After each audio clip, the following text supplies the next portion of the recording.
Salam alaikum. Je suis heureuse aujourd'hui de parler du chapitre 1, le document 4, la spermatogénèse. Je vais discuter de l'histologie des testicules, puis décrire la spermatogénèse et la spermiogénèse et terminer par un schéma du spermatozoïde humain.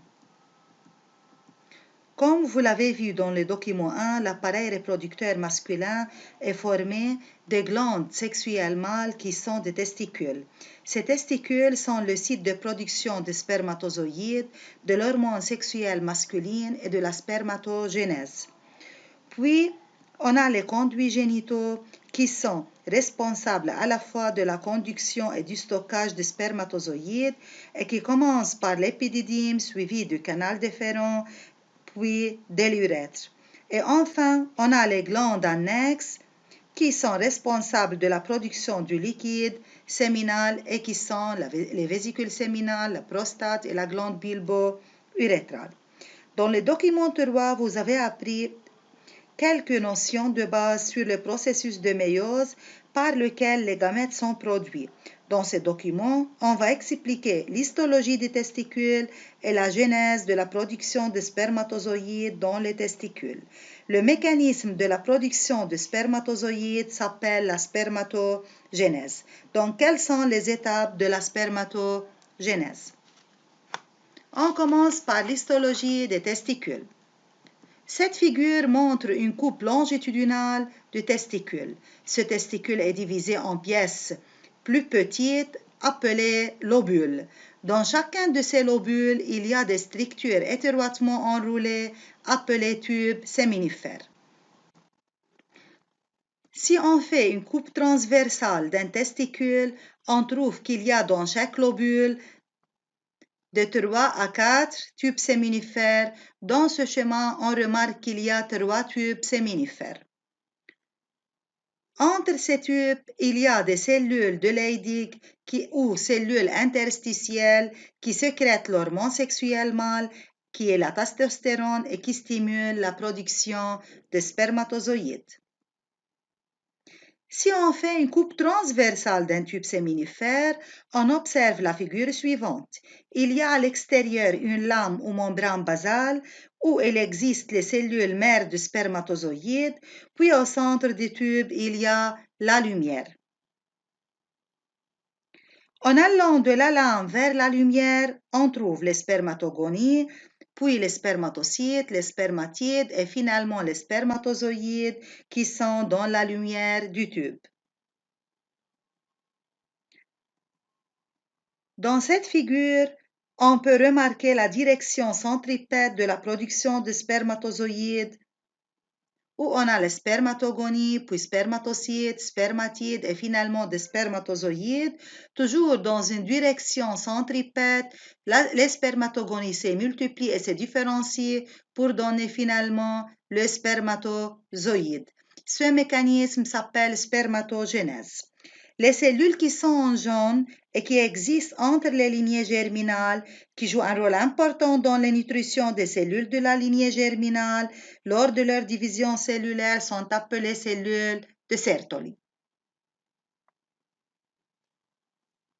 Donc, la spermatogénèse se produit dans les tubes séminifères. Elle est stimulée par la testostérone sécrétée par les cellules de Leydig. Elle est soutenue par des cellules de Sertoli qui nourrissent les cellules de la lignée germinale.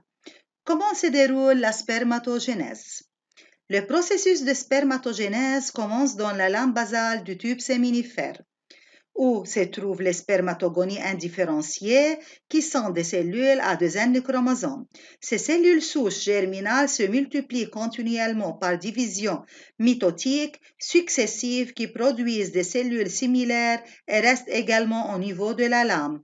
C'est la phase de la multiplication de la spermatogénèse. Puis les spermatogonies subissent une duplication de l'ADN durant l'interphase et donnent des spermatocytes 1, qui est des cellules à 2 N de chromosomes à 2 chromatides chacun. Cette phase s'appelle phase d'accroissement. Dans cette phase, le volume de spermatocyte 1 devient un peu plus grand. Après, le spermatocyte 1 subit la première division réductionnelle de la méiose et devient spermatocyte 2 à un chromosome, à 2 chromatides chacun. Puis continue sa méiose où il subit la deuxième division équationnelle et dans les spermatides qui est à un chromosome à une chromatide. Cette phase s'appelle phase de maturation.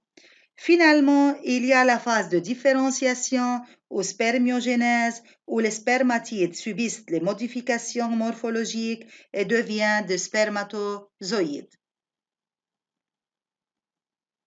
La spermiogénèse qui est la dernière phase de la spermatogénèse. On a des spermatides ayant chacun un corps de Golgi, un centriole de mitochondries et du noyau. Ce spermatide subit des modifications pour devenir un spermatozoïde fonctionnel. Quelles sont ces modifications? Le corps de Golgi se transforme en acrosome. Les mitochondries se concentrent en milieu et forment la pièce intermédiaire. Le centriole se transforme en flagelle qui aide le spermatozoïde à bouger. Et finalement, ce qui reste dans le cytoplasme forme le cytoplasme résiduel et se détache des spermatozoïdes. Si le cytoplasme résiduel reste, ceci provoque des anomalies des spermatozoïdes. Donc, on obtient finalement un spermatozoïde ayant un cytoplasme résiduel détaché, des mitochondries au milieu et acrosome en haut. C'est un schéma d'un spermatozoïde fonctionnel. Chaque spermatozoïde comprend un acrosome, un noyau, membrane plasmique, centriole, faisceau axial des microtubules, mitochondries et gaines protéiniques. L'acrosome et le noyau forment la tête, le centriole, le faisceau axial des microtubules et les mitochondries forment la pièce intermédiaire. La gaine protéinique forme la flagelle, qui est responsable du mouvement des spermatozoïdes. Donc, chaque testicule est formé de lobules. Chaque lobule formé des tubes séminifères. Dans chaque tube séminifère se fait la spermatogénèse de 4 étapes successives qui sont phases de multiplication, puis d'accroissement, de maturation et finalement la spermiogénèse. Durant la spermatogénèse, les spermatogonies devient finalement un spermatozoïde, un chromosome, une chromatide, et devient fonctionnel ayant le schéma suivant. La tâche demandée, c'est de lire la partie 4 du résumé, page 33, résoudre les questions du document 4, page 26. Merci.